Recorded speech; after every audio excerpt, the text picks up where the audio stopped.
right. Waiting for everything to get started. Hello, everyone. Welcome to Tuesday's Table Talks. I'm your host, Lotus, the founder of the Loose Woman Sanctuary. And I'm Tigra of Tiggy'd Productions. Right. Today, we are with our guest, Dr. Monique Maxey. Hello. She's a clinical psychologist. And as you know, today is a very heavy discussion that we'll be discussing. Here at Tuesday's Table Talks, we do our best in working on creating discussions that are made for us to overcome certain obstacles in our lives. And we're all about becoming better. And sometimes by us becoming better, we have to confront some difficult topics and difficult subjects, but it's all a part of the healing process. So we welcome everyone today. Again, with the topic of today, is viewer discretion. So trigger please, warning. Yeah, plenty of trigger warnings. Yes. So please, be advised of the topics that we will discuss, and make sure that no small children are around. So it's a very delicate subject. We ask that you all participate as best as you can. Please leave comments within the chat, and let's begin. So the topic of today is about I guess somewhat of PTSD, but we're discussing different aspects of abuse, childhood abuse, certain childhood traumas, domestic abuse, and other abuse subjects that affect us now into adulthood. So before we even dive into it, Monique, introduce yourself. Tell us exactly what your background is so that we know exactly why we're getting into this. Sure. So my name again is Dr. Monique Maxey. As far as my background, currently I work for the state of Missouri, and I work in a forensic setting. And prior to that, so currently I work with adults. Okay. However, prior to that, I have worked with children. Mm-hmm. So I'm kind of like full circle now. Okay. You know what I mean? Yes. But I've started off working in foster care. I've worked clinically as a therapist with children. I've worked in a residential facility. I've worked in a psychiatric facility. So currently, I'm actually completing my residency to become licensed as a clinical psychologist for the state. So that's kind of, that's my background. I have a doctorate in clinical psychology, and I have an emphasis on forensics and children and adolescents. I want to know more about this forensics. Yeah, me too. I'm interested. Yeah, so can you tell us about Sure. that? So like forensics has to do with like anything regarding the legal system. Yeah. So in forensics, like you can work just with the court system. Forensics can work with children, like as far as like their parents are going through a divorce. And so like, because that is involved in the courts, that can be the duty of a forensic psychologist. Okay. Also things like wills, and even like what they call like psychological autopsy. So you know how you can have a physical autopsy of someone, you can have a psychological one. While they're alive? No, after they're dead, and you can autopsy. I was like, yes, really? Wow. Yes. So even after they're dead, like you can maybe even see, as far as like see their mental state when they're completed their will, or see look more into how their mental state was prior to passing. On a tangent, is that what they were trying to do with Ted Bundy's brain? Not Ted Bundy, Dahmer. His brain. It sounds like what it was. They were trying to do something with his brain, and I think the judge took it down. But it sounds like possibly. I don't know what physical, because I feel like too they may have done some physical things as well. Okay, but possibly. Interesting. I was interested. So how I got interested in the first place. Silence of the Lambs. Okay. Oh, nice. Clarice. Clarice. I wanted to be Clarice. Yes. So I wanted to work for the FBI, and I wanted to like catch serial killers. And however, I did not like the physical aspects of the FBI. Mm-hmm. So I, then became interested in psychology and just, like overall. So the other part, which I did mention, is of course like working in the prison system or working for the court system. So you are doing psychological evaluations for various reasons. Right. From determining like criminal responsibility, was the person responsible for a crime, if they are competent to proceed with trial, if they are competent to be executed. So, or if they're competent to even stay in the placement that they're in, like if they're in general population and maybe need to be moved to administrative segregation, things like that. Wow. So yes, so forensics covers all of that. Wow. Yes. All right, people out there, if you want to switch careers, you know something else you can get into. Yes. Okay.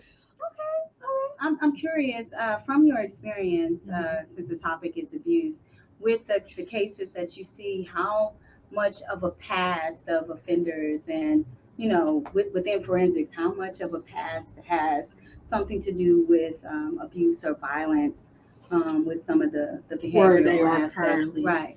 Yeah. So as I was saying, like kind of working full circle.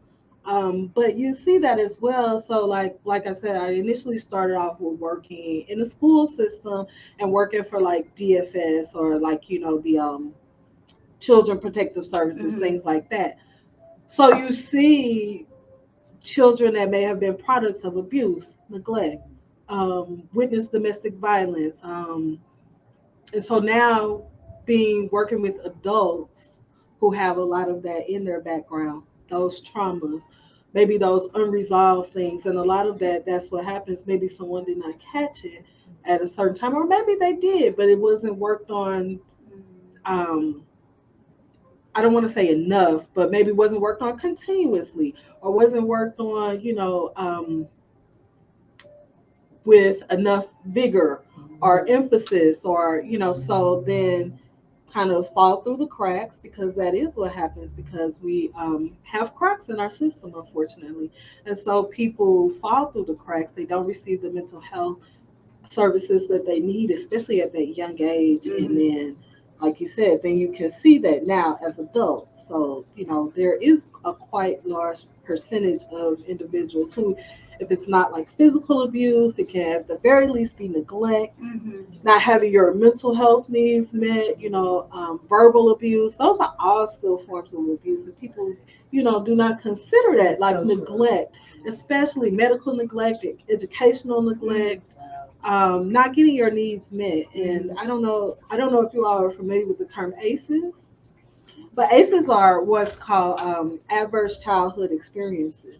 And so what people now, they look at your ACEs, and based on your ACEs, you can predict like what types of issues or problems that you will have in adulthood, from medical and physical problems to addiction issues, to financial states.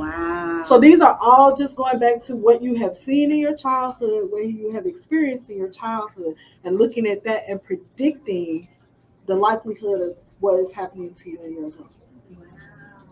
This is just like, I just feel like this could be like 20 different episodes, right? There's so much to cover. So I didn't even know where to start. I guess and I know it's, as a parent on both ends, having a parent and being a parent, it's like, how do you protect your child from everything you can't, right? So, I mean,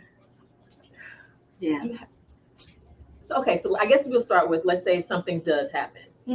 And let's say you muster up enough courage to tell a parent. Some parents don't know how to react, or whether it's the guilt or whatever, so they either shut down. Do you have any advice for parents who may hear something from a child as how they need to react to that child, so that child feels, I guess, heard, or, so it doesn't, I guess, it doesn't exasperate. So the first thing I would say is to just listen. Sometimes we listen to respond. You know what I mean? And we're trying to figure out, are we going to say the right things? Are we going to do the right things or whatever? And so the first thing, you kind of have to dial yourself back and just listen. Don't be concerned with like what is the right response or whatever, because the first thing, think of yourself. What you would want from somebody else is for someone to listen to you. that's the first thing that you would want, and then we can go from there. Or but the very first thing I think is just sitting there and listening to whatever happened to to the child or your child when they come to you. And so I think from there you can figure out based on what they tell you, like where do you need to go, who do you need to call. There are just some comprehensive. Before I started working the job that I work now, I worked for a mental health crisis line here in the city, and so it's a 24-hour, 7-day a week, like constant crisis line that you can call. And people don't know. I mention that because people don't know that we have those resources. Right. Exactly. And so when I talk about falling through the cracks, that's one of the reasons why that agency was started, because people do fall through the cracks. Right. And they aren't linked to mental health services. So the point of that was to link people who particularly don't have access to give them access. And so that's regardless of, because calling the line is free, so it's regardless of income or regardless of anything. All you just have to do is just be a resident in 314 area code. Is the program still around? Mm-hmm. Yes. We'll make sure that number is posted later. Mm-hmm. And yes, and so that would be, something that a lot of times people will come to me. They're like, I don't know what to do. I don't know. Yeah. So I will say, to call. These are people that are trained in crisis intervention. So it's just like, to me, like it's like going to the emergency room for a mental health reason, or calling 911, for mental health reasons. So, but I think that, like I said, just starting off with listening and comforting your child. Yeah. Because you're feeling awkward. Imagine how the child feels. Definitely. You know what I mean? So just like I said, how do we begin those conversations where, well, first to protect as much as we can, by educating our children, at what age do you think that's a good age to kind of start, with teaching children certain, good and bad touches and certain things like that, and when if they feel uncomfortable, how to communicate, I would say the younger the better. Yeah. And children can begin to learn autonomy over their bodies at a very early age, much earlier than probably we would even think. They can just learn those things and learn that this is their body. It just has to be age appropriate. So, you don't want to have the same conversation with a middle school child as a toddler. Right. But the toddler can't. We have to also unlearn things. One of the things that I had to unlearn, I saw my little cousin, okay? He was like 2. And I said, give your cousin a hug. I'll give you a quarter. Yes. And my friend said something to me. She was like, don't bribe him to hug you. And I was like, yeah, because we don't think about that. You are so right. Like, he can have the choice to come and approach me. And especially like offering him the money. Yeah. Like, I was like, okay, like, trying to get him to do something. But yes, he was 2. Maybe about that. So just like, right then and there, teaching a lesson to say, you don't have to hug anyone that you don't want to. And so I interrupt a lot of times with people because they'll be like, even my sister will do this. She's like telling my niece, give your auntie a hug. Give your auntie a hug. Your uncle. Give your auntie a hug. And I'm like, I always say, she doesn't have to. She can say no. Right, that's right. She can say no. She does not have to hug me if she does not want to.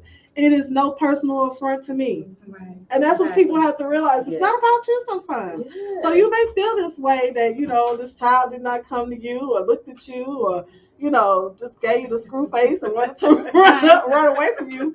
But it's not about you. And so that's what I mean. Just little small things that you can talk to your child and work with them, and so that they know, that child knows that they don't have to hug who they don't, and it's not rude. Right. Because that's what we teach them, to have good manners, hug kids, and and so those are just small lessons that they can learn, and it's okay.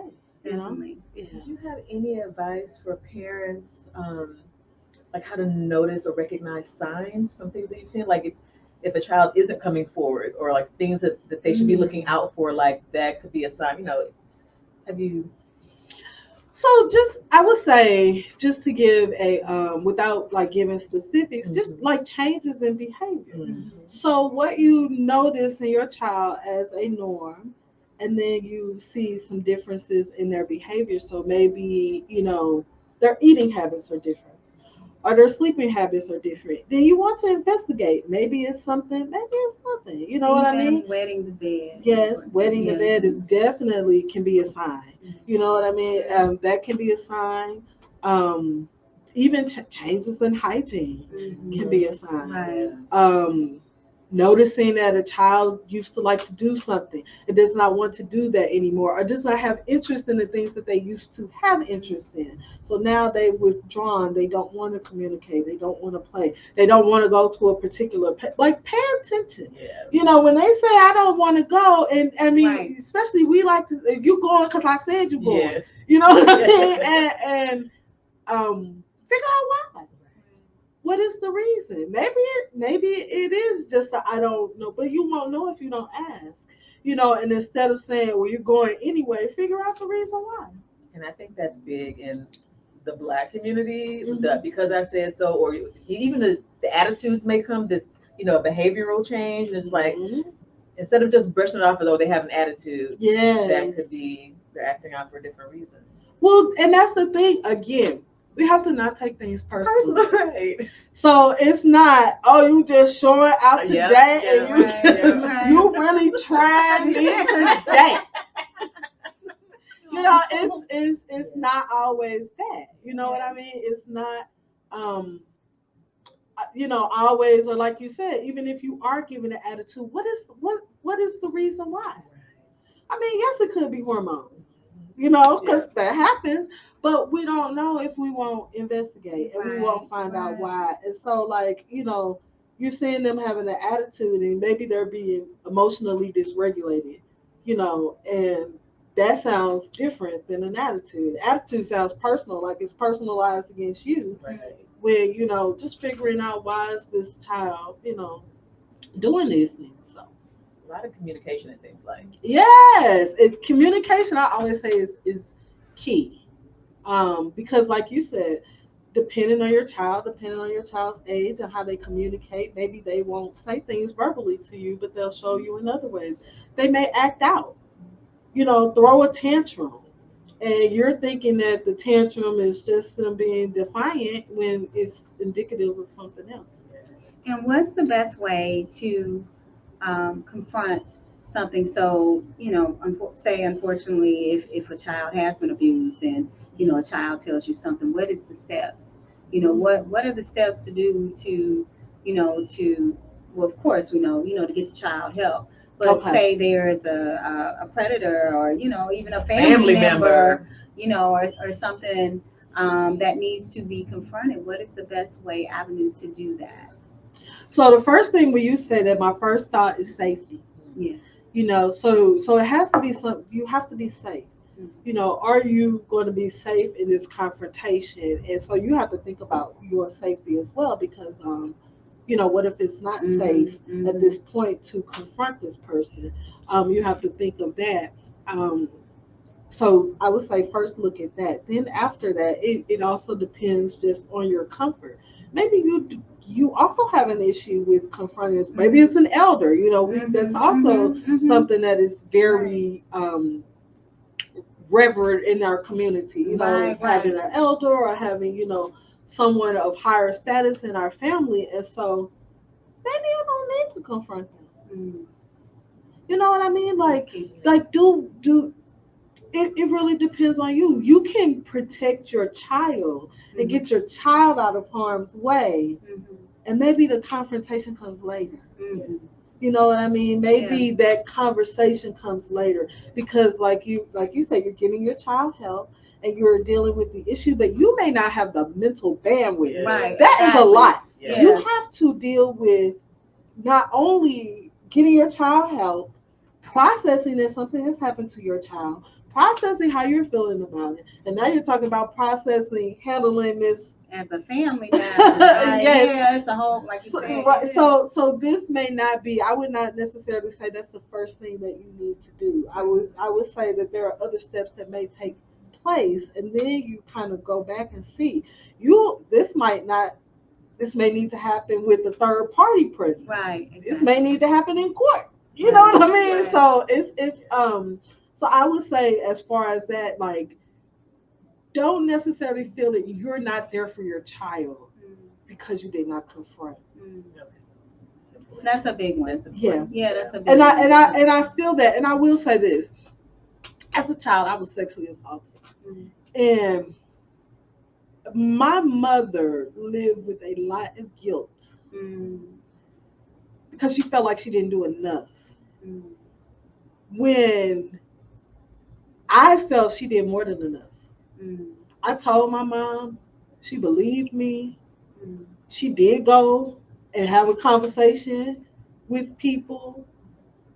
She respected what I said when I said I didn't want to testify and go to court. She did, and so that's the thing. So I say that too because I'm saying that to you all also as parents. Yeah. You know what I mean? You're feeling like, oh, I did not do enough for my child. I did not. And I wanted you to know that, like, that was more than enough. Her believing me was currency, gold. Yes.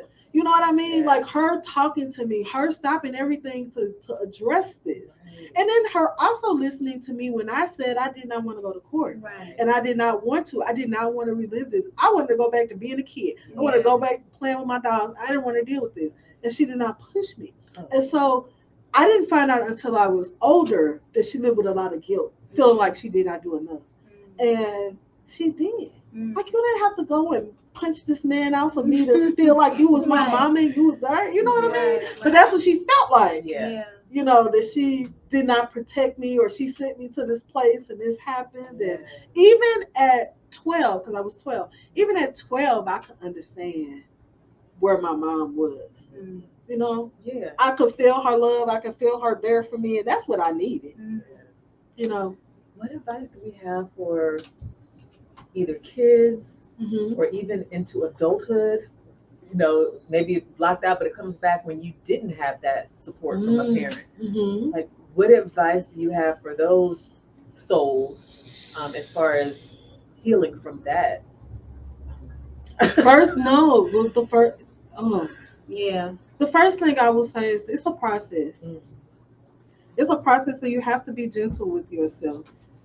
You didn't necessarily receive certain parenting, and you went through life and you grow up and you feel that there's still this void that comes, and you try to fill it with lots of things, and sometimes these can be vices, sex, alcohol, drugs, whatever. You try to fill this void.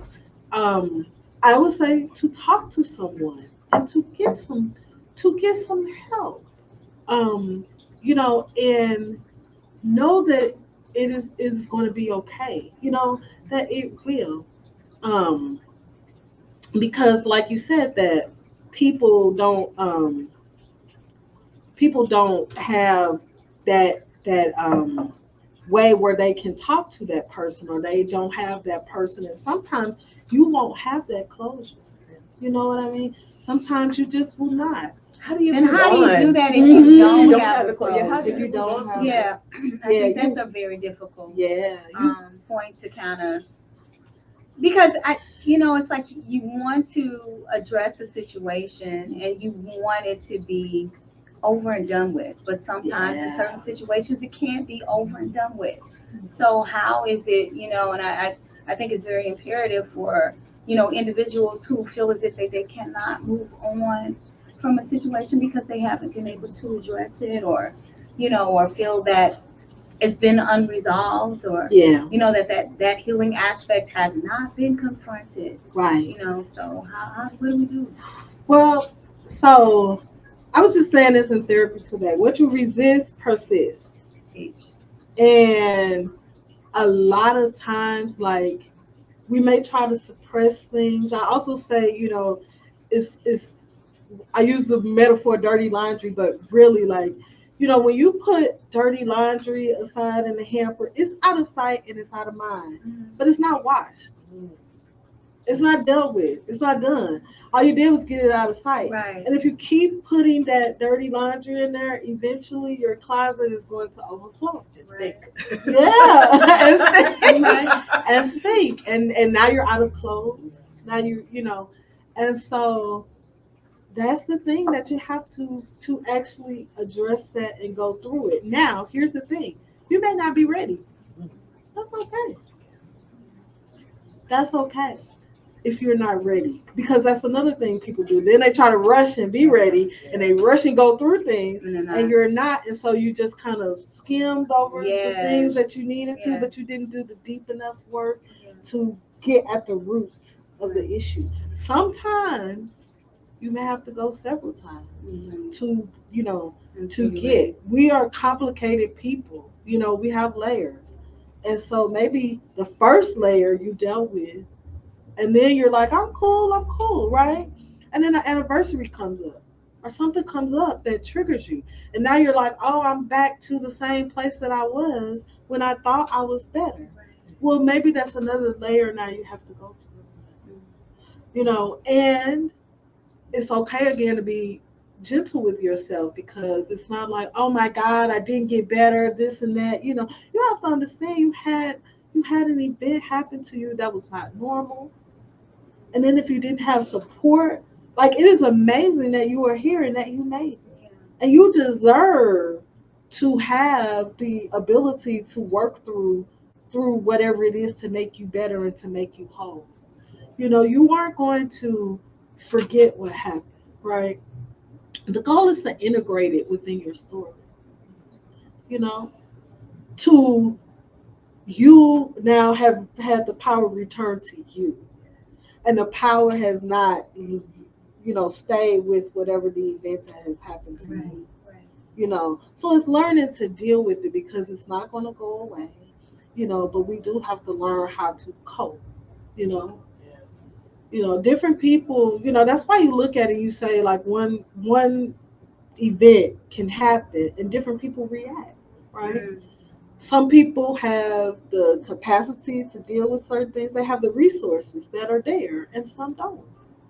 Maybe internal, maybe external, but that's the thing, is that, so if you don't have the resources, then you have to have that in order to deal with that travesty. And so what would you say?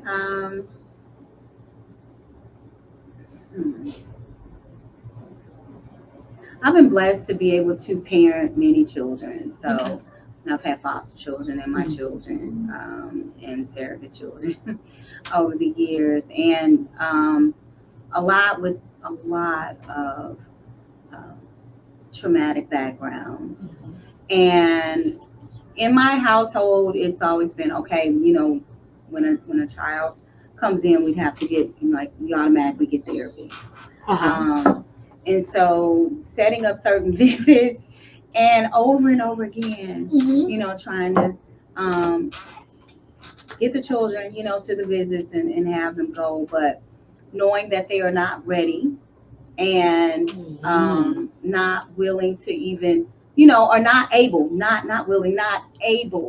to allow that certain part of aspect of healing to take place. And so over time, it's been, these children now are basically adults, so how do we, as parents, as loved ones, when someone who's been hurt, when someone is going through pain and suffering from a past that they had no control over, yet the steps that we in a sense know to try to help, and the resources that we can try to to offer and put forth, but they're not ready. What do we do besides still be existing? I mean, it's like, what is it? Besides to still be ready. I'm here, I'm waiting, whenever you're ready. I'm waiting to be there to help, to to be the bridge, to hold your hand, to whatever. But it's hard. It is. It's very hard. It's hard. It's hard to see your loved one that is going through this, these times. And then you say, okay, well, I've set you up with these things, and then especially if they're doing things that maybe act out or destructive. Gosh. Yeah. Because unfortunately, aspects of PTSD and dealing with, trauma responsiveness, which is basically how you respond once a traumatic event has occurred, can involve some destructive behaviors. And so it can be very painful to sit there and watch someone that is destroying, hell bent on this. I say you have to meet people where they are. So, first of all, seeing what relationship it is with this person that they're meeting with. One of the biggest healing things of therapy is the relationship with the person providing therapy. Mm-hmm. So you can have all of the most expert, treatment programs. No, you can have the best, and there's no connection. And without that connection, there's not going to be much progress made. Mm-hmm. So that would be the thing, is that even just trying to get a connection between someone. Maybe, I could have a client that we did nothing but dribble a basketball, mm-hmm. You know what I mean, for like 6 months. Wow. Or just, we're playing cards. They have to build trust with me. Yeah. I can't say, you gotta get this. We on a time clock, and you gotta go ahead and get my treatment plan. My treatment plan said in 90 days, you gonna be healed. No, you can't. You have to meet them where they are if you want to make progress. You know what I mean? So whether it's that they're gonna test you, they want to see if you're just gonna simply show up every time. Right. You know what I mean? If you're gonna show up. They're going to do things to push you away. They're going to do things, to test you, to see where you are. But like I said, you as a parent or caregiver, look to see what kind of relationship is going on between that child and that provider. And maybe, you can at least work with that. Right. Mm-hmm. And then they can provide and feel comfortable, because it's not going to be until they let their guard down. Other thing I would say is to try different modes. Sometimes it may not be talk therapy alone. Mm. They may need to do some type of movement therapy, like dance therapy. Mm. You know what I mean? They may need to do play therapy, even if they are beyond play age, which I don't believe, because we can all play. Right. You know what I mean? But play also offers a nonverbal way to express yourself, just as like art. And so maybe you don't have the words, especially if something has happened to you when you were pre-verbal. Yes. When you were pre-verbal and something happened, you do not always have the words, but it's carried in your body. Yes. And you may need to do, a different type of therapy in order to get those things out. So like I said, I'm not certified in art or play therapy, but I've definitely done both. So where would we just search play therapy in different aspects of therapy? Mm-hmm. You can search, or you can ask. I don't know, you may search and need like a registered play therapist, or you may have someone like myself who has aspects that are built in. I'm not a registered play therapist, but I do use certain techniques, in therapy to work with someone. Mm-hmm. But also, like I said, that's your therapist has to sometimes think out the box, have to do certain things to maybe reach that person, because they're not reaching them with traditional talk. So, right. I do a lot of different things, and meeting the client where they're at. We're discussing different music, and we maybe do something therapeutic through what they're listening to, what they, So, yeah, you just have to find someone that is that will work with you, and not just kind of stay, okay, we're doing this today. You're doing this worksheet. You're going to be done in this time frame, and then that's that. There's no cookie cutter approach, And if you find someone that's doing a cookie cutter approach, that's probably not the person that you want to gel with. And I know we mentioned this before on a different show, but if you have that cookie cutter therapist, it's okay. It's kind of, I forgot how she worded it, but it's basically like, you're interviewing for the job. So if you go to one cookie cutter and that's their interview, okay, they didn't get the job. So it's okay to move on. Don't feel like you failed because it didn't connect, like with any other relationship, it didn't connect with that first therapist. Exactly. Try again. Exactly. It's just like with your doctor, you know what I'm saying? Every doctor is not for everyone. Every medical doctor, you know, is not going to be for everyone. Someone may like this in a doctor where someone may like other qualities. And so you're exactly right. You're interviewing, you're finding out. And I definitely, like in this day and age, most people have a website, have things you can look at. Most people offer consultation, you know, so that you can sit there and get a feel for that. And that's usually free. So, you know, and even if you're in a situation where you have like a sliding scale or low income, there's still choices. You know what I mean? There may be choices or not as freely as if you had like insurance or you were paying out of pocket, but there are choices. Right. You know, and I would also, you know, definitely encourage people to understand that and to practice that. You know, if you have a psychiatrist who is talking to you crazy and won't listen to you, or you change. Right. Change. Get out of there. If somebody tells you, oh, well, no, you can't change, leave. Right. Because you can. You know, and I think, you know, sometimes that people don't realize that, or they don't feel empowered to do so. Yes. You know, so, and that's a big thing that they need to do, is feel that empowerment to go ahead and say, I want to choose the person that's going to help me in my healing. Right. Right. So I know we've talked about like sexual abuse, PTSD a little bit. Can we talk about this child abuse? Because I feel like most black people, I mean, let's speak on it. And I know it came from slavery. It came from slavery because, you know, that's what the master was doing. So that's what they did with their kids, to get them in line. And they kind of, So, you know, we all got switches and belts and extension cords, and, you know, how does that affect? I mean, is that why I'm so violent sometimes? Like, tell us how that can affect you into adulthood. It definitely can. You know, certain things were functional at a time that are not functional now. That's right. You know what I mean? I think that's a great It might have been functional to snatch your child off the sidewalk because a white person was walking down the sidewalk and they needed to get out the way.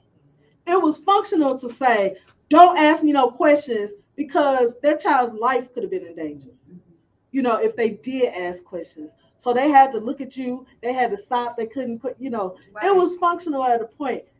So you have to also look to see, you know, what's the function now? You know, is it a function? Is it a function now outside of control? Right. You know, it's generational. It's generational, and it's what we know. And until we examine that, and, you know, but you ask, like, coming from that, like, how do we go for, you know, and how do we, you know, and again, if you do find that is something that still bothers you, again, seek someone, talk to someone. If you find that I don't want to interact with my kids, but I feel like I do because that's what I know, then you may need a parenting class, you know. And I don't necessarily mean, because here we go again, people are like, well, it's differences and Eurocentric, Eurocentric ways of parenting your child, you know, but you can still learn basic tenets of parenting. I think one of the things, like you said, with child abuse, one of the most common things with child abuse is not knowing developmental stages of childhood.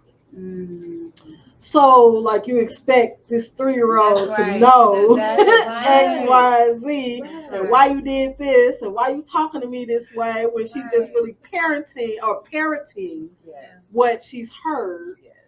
You know, so when I say go to a parenting class, you can learn things like that. I agree. You know what I mean? You can learn child development. You can learn certain things. You can learn alternative ways.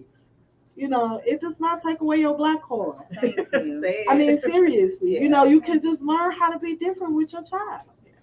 You know, and so, you know, that is the thing, is that I can see those gaps. I could see those gaps, you know, like within my family, within the generation up under me saying, why is my mama hitting me? You know,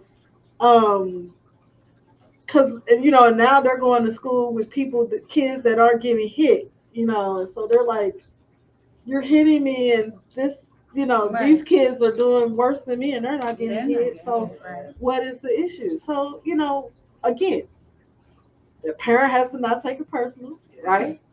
And also, you know, if you are dealing with the after effects and you know, of that, then that could be the time that you need to speak to someone about your own experience. Because like you said, we just kind of take it as it's normal. It's what happened. It's what, you know, we grew up with. You know, I get real tricky. Somebody put their hands on you, put your hands on me, and you ready to, you know, it's that, you know. I know it stems from, you know, from that. Yeah. It's, you know, but I'm sure there's different little things that come out in adulthood. You just don't think of it. Right? Yeah. It's like in retrospect, it's like, oh. Yeah. I know we're gonna. It's all these different things, but I was sexually abused by one of my mom's students. I may have been like 5 years old, but this it was a Caucasian kid with curly blonde hair and blue eyes, and that was what, I'm not gonna say when that was, but I was like 4 or 5 years old. Mm-hmm. So decades later, something just triggered me. Somebody happened to ask. Somebody made the wrong assumption. Oh, she only dates white guys. No, I don't. But that was my type. When I thought decades later, when I thought back, the type of guys I was really, really attracted to was the abuser. Mm-hmm. Looked like the abuser. Mm-hmm. And it just blew my mind that just came, subconsciously. Mm-hmm. And then, like, what was your response to that? I was just like, I didn't really have a response. I was just like, whoa. Yeah. And I think what happened was, because I didn't even really remember, but my mom passed a few years ago, and I was going through her things, and I saw his picture. And that's what triggered. That's what brought it all ahead. That's what it was. Mm-hmm. And I was like, whoa. So it's not the same as, what was that one syndrome they say? It's not the same as it, but just the thought that. Stockholm syndrome. Yeah, so it's not the same, but just the fact that you would think that I would be like not repulsed by it, like that type of person. But no, it's exactly the type of person that I was like attracted to. Mm-hmm. I don't know. It was just crazy how it came out in adulthood, right? Right. But it does happen. And so, like, you know, when you do, the reason why I asked, like, how did you feel about that or respond? Because, like, some people could then, like, beat themselves up and say, you know, how can I be attracted to a person like that? It's just even like with when people experience pleasure during sexual abuse, you know, and then feel disgusted. Well, the body is made to receive pleasure, and it's a pleasurable act. And so, you know, like, if you are, you know, experiencing that, and then you feel like your body has betrayed you, you know, in that way. And so just understanding too that could have been a connection, you know, for whatever reason. You know, you may explore that more, but for whatever reason, that it could be that you gleaned onto that, you know, and not necessarily saying, oh, because he abused me, but there could be something about that, you know, that you just held on to. It could be a particular time of your life, you know, it could have been a number of things. You know, but at least, like you said, you saw that and you realized that, and so now you can identify that as a trigger, because we can also have triggers that are unknown, you know, to us, and so triggers that are unknown, and at least that one is a known, and they just come out. Right. How do we heal? How do we heal? Well, I it's such a touchy subject and a difficult one. I think especially when we're talking about a history of abuse and a history of trauma because of the abuse, and that thin line of how we, in a sense, create defense mechanisms, and how we have to go. We survive. We have to survive, you know. And just thinking of certain things, I can remember I was, you know, sexually assaulted and sexually abused, and from domestic abusive situations. And within those situations, I think, especially with the dynamic of this whole, you know, family structure, relationship, what we're used to, and you know, when you're with a partner who supposedly loves you, you know.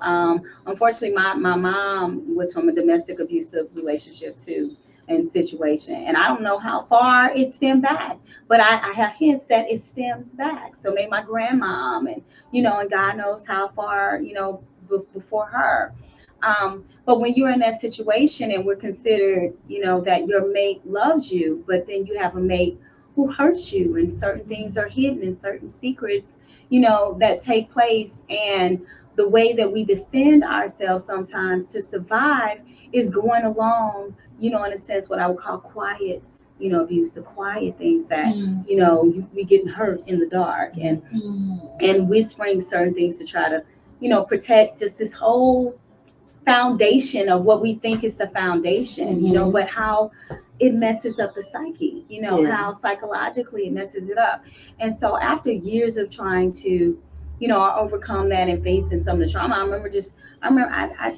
remember, I guess like in my 20s or something, and then 30s, I'd be like, oh, I'm just sick, you know, I'm just sick, you know, just certain things from the things that I thought of that I liked or agreed to or was comfortable with within my relationships, and then having to research and dissect back as to, you know, similar to what you were saying, as to why those things I was attracted to it or why, you know, it made me a certain way, almost in a sense like liking the bad guy or liking, you know, the person that you know is no good, you know, is, you know, this person is no good, not going to do you any kind of, you know, good, is just going to be continued harm for you. But it's what we have grown comfortable with, you know, in a sense. And, you know, and like, I know how to survive this situation. I don't necessarily know this person out the box. You know, I don't know, you know, this person who seems to be, you know, a good person. That's not what I'm used to, but I know this. You know, so. And that's hard, because especially if you're used to some drama and chaos. And from birth, you know, when you're dealing with generational stuff, you know. And so you say, I want, you know, I want this. So everybody says no drama. I want drama free. Drama free. You just drama. Right. You know, and it's like you attract drama, and you know, you don't want it, but like you said, it's what you know. You know what I'm saying? It's what you know, it's what you feel familiar with, it's what you can almost thrive in. You know what I'm saying? The drama-free life is boring. Right. You know, it's no stimulation, and so especially if you're used to getting stimulated in a certain way, you having constant things, and so you get into that. And it's like, okay, there's this addictive side of you that likes to, you know, go, and so you have to be comfortable. And you have to learn how to do something different. And again, you have to be patient with yourself, because again, if you've been dealing with this for generations from birth, and you start doing this work, you know what I'm saying? You're an adult. Like, imagine how long you have been learning how to do the other way. You know what I mean? And so you go to therapy 3 times. Oh, that's it, I'm done.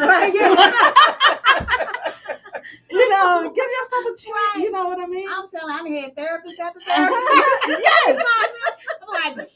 But you do. You know, it's like you have to work through it, though. You know what I'm saying? Just like you learn how to be all of that way and all of that time. Now you're learning something different, and you're conditioning yourself differently. And so, you know, even if you think about it like with a regular workout, how long, if you had a different one way, you're trying to re-sculpt your body into a different way, how long would that take? That's right. You know what I mean? So you would have to work at it and work at it diligently. And so that's what you have to do with your mind. It's this, you know, also, you said, like, how do we heal? I think you said, you know, how do we heal? And I talked earlier about integrating our story. You also have to, I was looking at something recently about these women who, like, the things that they did from abusive situations. And so, like, for each one of them, they had done something different, but that was personal to them.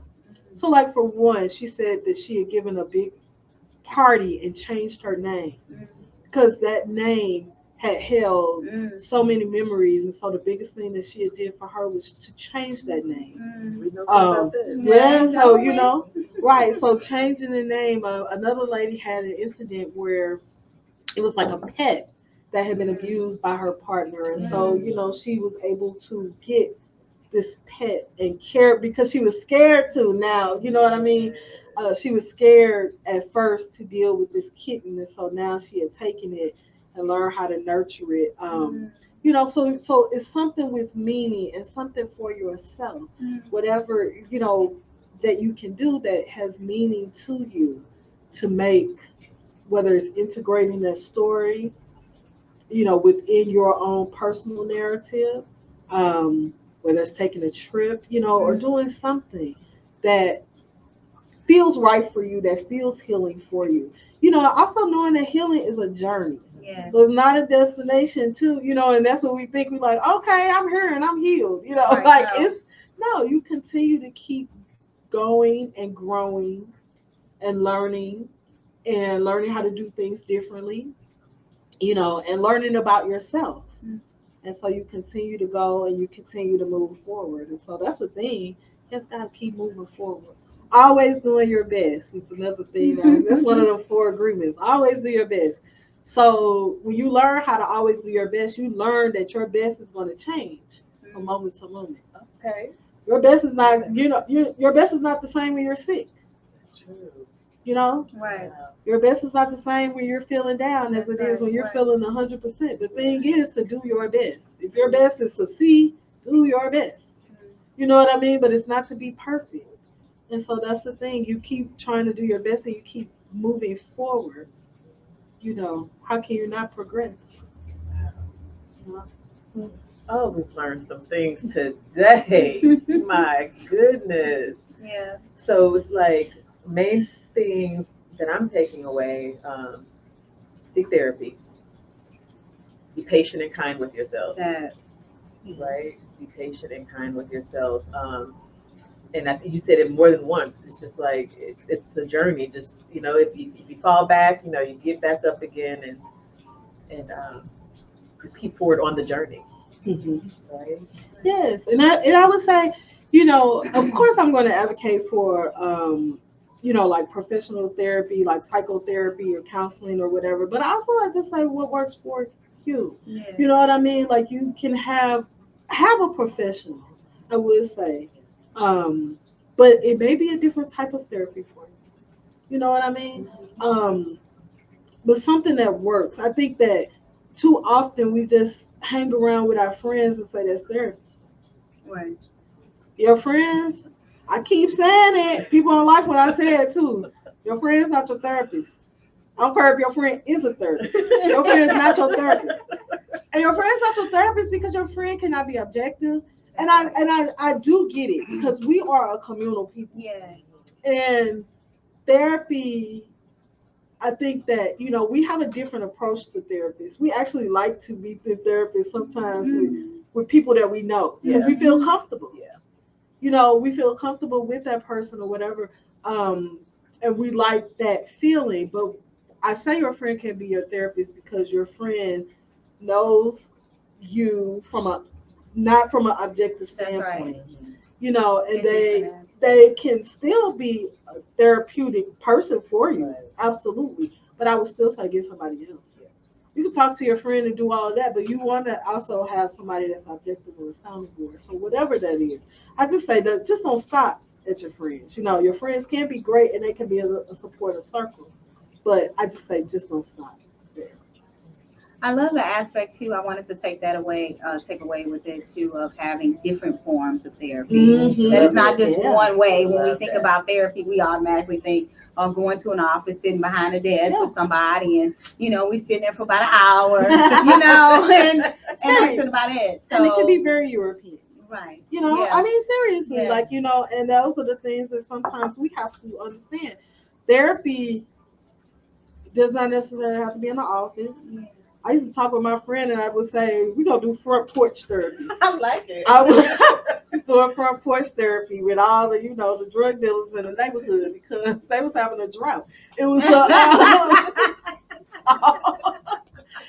you know, you have to like think outside. Right. Yeah, like we're not going into an office, so maybe you have to go into the neighborhood. You know what I mean? Like my very first job out of school was a therapist in a school. You know, so I was based in the school where kids were there, where they could just stop by my office. But sometimes that's what we have to do. We have to have community places. So, you know, when I did work at my last job, I was also placed at a drop-in center. You know, sometimes people placed at church. You know what I mean? But it's just other ways, even, you know, like you said, outside of that traditional setting where you got 45, 50 minutes, you see somebody, you get, you know, sometimes got to think outside the box. I love that. I know, you know, I don't want to get totally out, but I know for me, because of the abuse, one of the issues that I had was actually having people to touch me. Mm-hmm. So it took me, you know, a while to be able to be in a relationship and actually have certain touches, you know, that were healthy, good touches. Mm-hmm. So, like, what is that? You know, what, you know, what is that called? I mean, what sort of person? So if someone has issues of being, you know, like Being that, touched, being physical, Mm-hmm. you know, or even having, for years, you know, I wasn't even able to have like adult conversations. Mm-hmm. I just was able to communicate It with, you know, well, I was a child care provider for many years. Yeah. And so it's just my children and the children. And I had a very, you know, very unsocial, I could not socialize with adults. Yeah. See, and that could be because avoidance. Well, it was avoidance, it was fear. You know, I had a lot of fear. Mm-hmm. It could also be like re-experiencing because the touch may remind you of something that, you know. And so because of that, like, you know, whether it initiated a flashback or intrusive thoughts, like those are all responses that people with trauma, you know, can go through. So would a regular therapist be able to, you know, like, I would say so, you know, at least someone who has done some trauma work and works with individuals who have experienced, you know, abuse. So I would say, you know, that depends on what type of trauma, because there's different types of therapy that you may seek for trauma. Because it could be anywhere from maybe just the talk therapist, but also there are therapists who do specialized work in trauma. Like there's a type of therapy called EMDR, which is eye movement desensitization. I always forget the R, but what it does is that it's not talking. It's more so exposing you to the traumatic memories and kind of reprogramming your brain. So it's a biofeedback type, you know. So that's what I mean, like different what, you know, you have to think about.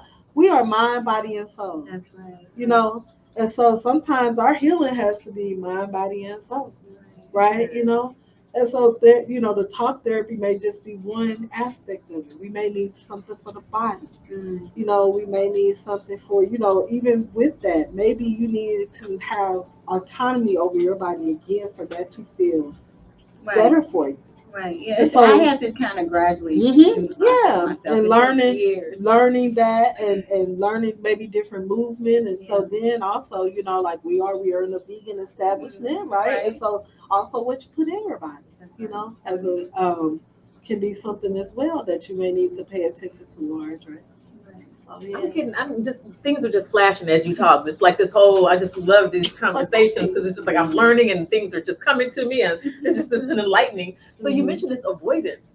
And so is that like a coping mechanism? Because I feel like I avoid so many things just, and I don't know if that stems from something. It's like, it's just like one of my, you know, I just avoid in order to, like it's a coping mechanism for me. So these things, so these traumas affect us in so many parts of our life. I feel like they just spill over. Like my brain is just. So here's the thing, so you have to think about this. The coping mechanisms maybe that you use, again, were functional. They were functional. You have to look at now, are they functional now? You know, because they may have been functional and served you a purpose, you know, at a certain point in your life. Now you have to look and see, is that now are you avoiding things that can make your life better? You know what I mean? That's what I'm saying. Right. So you know what I'm saying? You so that's a problem because now you're avoiding things that could improve the quality of your life. And so you do have to pay attention to that because you know, that avoidance, now you're over relying on this coping mechanism. See, coping mechanisms are meant to just be temporary. And so they can become permanent, and you just over rely on them. It's just like a crutch. You're not supposed to be on a crutch for forever. You know, or most time when you have a certain injury. Now I do know, of course there are certain disorders where you may be on a crutch, but generally when you have an injury, you're on a crutch until you heal, right? And so you use that crutch, but then you start to over rely on that crutch. And it's hard to kick the crutch away unless you have something to replace. That's right. But then I feel like I run into another issue where I become codependent if I do that. Well, I mean, just like, or just not necessarily go from the crutch to another crutch. Not another addiction. Right. Yes. You go from the crutch to actually learning how to walk again, or those things. So yeah, you don't just go out that crutch and then go get you a stick. I'm telling myself off. Can't do that. You can't get that crutch. You do. You have to learn how to walk without the crutch. And you use the crutch when you need the crutch, but not for over relying on it. It's with all of these things, abuse, PTSD. It's like I remember years ago, I always thought PTSD was only for military. It's not. It's not. It could be from anything, from abuse. It could be from anything. Abuse is not just what you hear. It's just not just sexual. Sometimes it's emotional abuse. It's just so many things that people need to educate themselves on out here. And this platform is just starting. Yeah, it's just, clinically it would be anything to compromise the integrity of yourself, where you felt that you were in danger, or you felt there was perceived danger, maybe you weren't in danger, but you perceived there to be something, on. So, it can depend, but still, like, whether it's classical PTSD or like clinically PTSD, there are different types of trauma disorders. So it's not just PTSD. We have like acute stress disorder, which is a stressor has happened, but it has not happened as long enough to qualify for the diagnosis of PTSD. So it's a shorter time frame. So there are still other types where you may show issues. There can be adjustment disorder where you've had a stressor, you've had difficulty adjusting. So it's not just the clinical diagnosis of PTSD, but still in terms of like the things that you are experiencing and those things, like you said, avoidance or flashbacks, re-experiencing. You can be hyper alert, hyper vigilant. We talked about reckless behaviors, destructive behaviors. You can be irritable, those are some certain things. So PTSD itself is just a cluster of certain symptoms that happen at a certain time frame. But you can still experience something, and it's still like you can have a traumatic response, to that. So like maybe, I'll give you an example, like maybe being fired from a job, is something that would not qualify for a PTSD diagnosis, but maybe whatever the situation around that is still affecting you. Yes. So some type of still trauma response that's going on that you still have to address, even though like you don't qualify for a clinical diagnosis of PTSD. Okay. Wow. So many valid explanations that usually we would just brush it off, but I always say, in terms of, you look to see like how are you adjusting? How is this interfering with your life? What how is it interfering with you socially? How is it interfering with your job? How is it interfering with your family functioning? Just and so that's, to me, like when you notice that something is wrong and maybe you need to speak with someone. I like that. That's good. Great advice. Great advice. Great advice. So, let me let y'all know what I'm burning right now. This is called a healing candle. It sounds very good. Yes, it's from Lit Life Creations. Y'all know that's my favorite candle maker. It is available for sale here at Love and Life Wellness Cuisine, 1325 Hampton. Now, the thing with her candles, she sets them with intention. So the reason I burned this healing candle, I knew I was going to get emotional today. Healing. This candle is fixed and dressed with the intention that you will receive healing. Meditate on the healing you seek when you light this candle, whether it's physical or spiritual. May you be healed. Okay? And she dresses it with tourmaline, and look, it's just flowers and stuff. You can't see them. I'm gonna spill the wax, but you can come check it out here. So and I just it smells exquisite. It smells so good. It smells so So I just wanted to let you know we're doing some extra healing up in here. Right. The healing energy. Yes. Yes. And see, I think, like I broke my elbow, and I think this is just a perfect kind of metaphor, because just like with my elbow, I have to put it in a sling, I have to care for it. I have to be careful. I have to give it time to heal. Right. You know what I mean? I actually was kicked out of work. It's a good way to work from home to Right. heal. Sometimes maybe that's not what you can do, when you go through an injury. But just, in the same way you have a traumatic event happen to you, just, this was trauma to the body. It's going to take time to heal. And when it heals, it may not be the same elbow. Right. I may now determine the weather with my elbow now. You know what I mean? Right. It may function a little differently, but it's still going to be my elbow. You know what I mean? It's going to be, it's going to get better eventually. You know what I'm saying? With time, love, care, and attention. And so that's the same with us. That's what we do. Thank you so much. Thank you. Thank you so much. Thank you all for joining us. And thank Dr. Monique Maxey for all the wisdom, the healing, the blessing. And this is a blessing. So, again, we're here as we always are. It's a beautiful space. Yeah. I've never been here, but it's very beautiful. Good energy. So, yes. Come check it out. Yeah, come on in, y'all. Come on in. And we have other things that, we have coming up. So, Tiggy, you have... oh, my goodness. Well, first, before I forget, we will put something, Mantra will make sure we put something on the video for reaching out for help. We'll put that number for the hotline. We'll also repeat that address. Black Therapists, is it? There's like for seeking Black therapies, like Black. Yeah, we'll put all the type of resources in the comments for the video so that you can look. And if you have any questions, please reach out to us and we can pass them on if we need to and try to get answers for you. Exactly. But just remember that there is help, and be kind, and right. Yes, be kind. And we'll see you guys next Tuesday. Yes. Oh, okay. So Friday, sorry. So Friday is open mic. Oh, you're not sure? I'm not sure we're gonna do it this Friday. Okay, well, Friday. But Friday is open mic night, so look for that. I'm not sure if we'll do it this Friday. But watch out for that. And then February, we have a lot coming up in February. Oh my goodness, so much fun. We're going to have a Super Bowl, Rihanna concert, Super Bowl commercial watch party. Okay, the guys be throwing balls too, if you want to watch that. We're going to have Tigra. So, look out for that. We're going to have an Indian cuisine night coming up. There's just like so many fun things coming up. So just make sure you follow Love and Light Cuisine, Mantra Lotus, and Tiggy Pink. And we'll have everything posted. That's right.